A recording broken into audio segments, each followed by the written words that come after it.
conference. Now let's move back to war. And the United States has decided to announce that it wants Britain to stay away from Asia and the South China Sea and keep their focus on Europe. Now, this policy has been communicated to the UK regime by this man, Elbridge Colby. He is the US Under Secretary of State for Defence Policy. And he has also expressed unhappiness that HMS Prince of Wales, our illustrious aircraft carrier, that the deployment that it's currently on includes time in the Indo-Pacific region. Now, he obviously doesn't understand that British ships tend to break down in warm water, and so probably he doesn't have that much to worry about in this case. But anyway, this is all about the narrative from the United States that European nations should take more responsibility for their own defence and security. Now, my personal view is that the hope from some that the threat of Trump is enough to get EU defence union over the line against the headwinds of EU member state intransigence is still only a hope, and it seems to have lost quite a bit of the momentum that it had in the weeks following the Trump inauguration. But let's just remind ourselves of what J.D. Vance said back in the middle of last year. This is just a short excerpt, and he's talking about Israel, the EU, and the United States and their relative roles in the world. Again, we don't want a broader regional war. We don't want to get involved in a broader regional war. The best way to do that is to ensure that Israel, with the Sunni nations, can actually police their own region of the world. And that allows us to spend less time and less resources on the Middle East and focus more on East Asia. In the same way that we want our own allies to do the job in Europe so that we can focus on East Asia, I think that the same is true of the Sunni nations in Israel and the Middle East. We want to focus more on East Asia.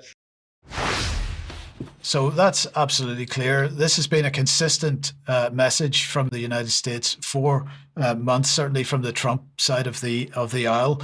They're very keen that everybody looks after their own part of the world because they want to focus on China and East Asia. That's a strategy of offshore balancing, and the U.S. has been trying to engineer this really since 9/11, and that's not successfully, of course. They've tried it with Saudi Arabia, with the war in Yemen under Obama. They've tried it with proxy wars. So it's one of those things that's easy to talk about, difficult to do. Still trying to cling to empire. The thing I'll quickly say, Mike, is he said Sunni nations twice. Right. So, I mean, Vance, clueless. Trying to promote sectarianism, basically. They're not Sunni nations, okay? And he's trying to impose American, Western sectarian narratives. And this is the exact type of situation that shaped the al-Qaeda takeover of Syria, basically, that we are seeing right now, is this mindset in the West. Unfortunately, Vance has not, learned. And the irony here is, if it can be called an irony, of course, it's the extremist groups, the extremist Islamic groups around the world are Sunni groups. They are. They happen to be, or they say they're Sunni. They're about as religious as any other wacky religious fundamentalist extremist. But that's exactly, again, playing into the sectarian narratives. It's sad to hear that, but unfortunately, I hope they'll learn. I hope they'll do better going forward. But on the policy of everybody looking after their own business, the US is going to get no argument from Britain on that, as we've been highlighting for years, because Britain has been a key driver of European defence. Now, yesterday morning, Starmer was speaking at the London Defence Conference, and we'll get to him in a second, but we're going to begin with Poland's Radosław Sikorski, who's maybe the only EU politician who can rival the British for its rabid Russophobia. He said this. Improving European defence should not, obviously, come at the expense of our commitment to NATO and the unique role it plays in the European security system.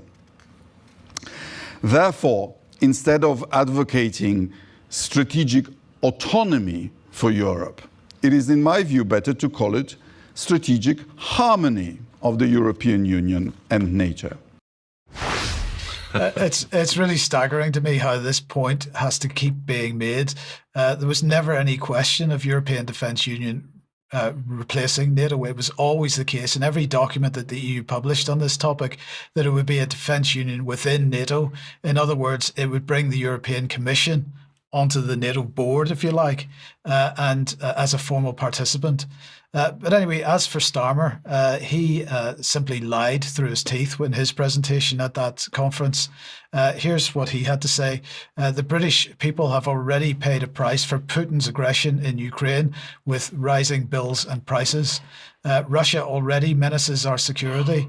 They've launched cyber attacks on our NHS, spread disinformation online. And we cannot forget, he said a few years ago, a chemical weapons attack on our streets in Salisbury in broad daylight in the heart of England.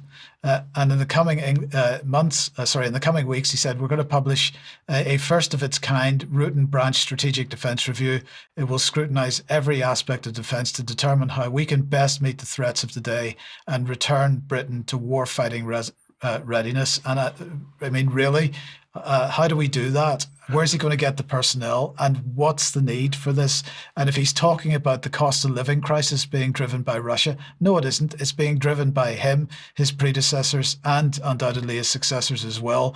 It is absolutely a choice that's been made to turn Britain back into war-fighting readiness. Explain to us how, I'm stretched, it's a stretch for me, but how the Russians are responsible for rising energy bills in Britain and Europe. How did Russia pull that off? Did they raise the prices? Did Russia, or was it our governments that sanctioned Russia and bought American LNG over the Atlantic for like 4 times the price?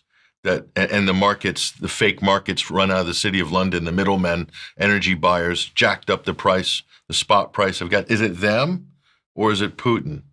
Because I don't know, I'm confused. I want to believe.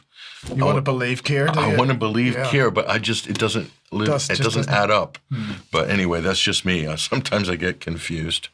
Yes, indeed.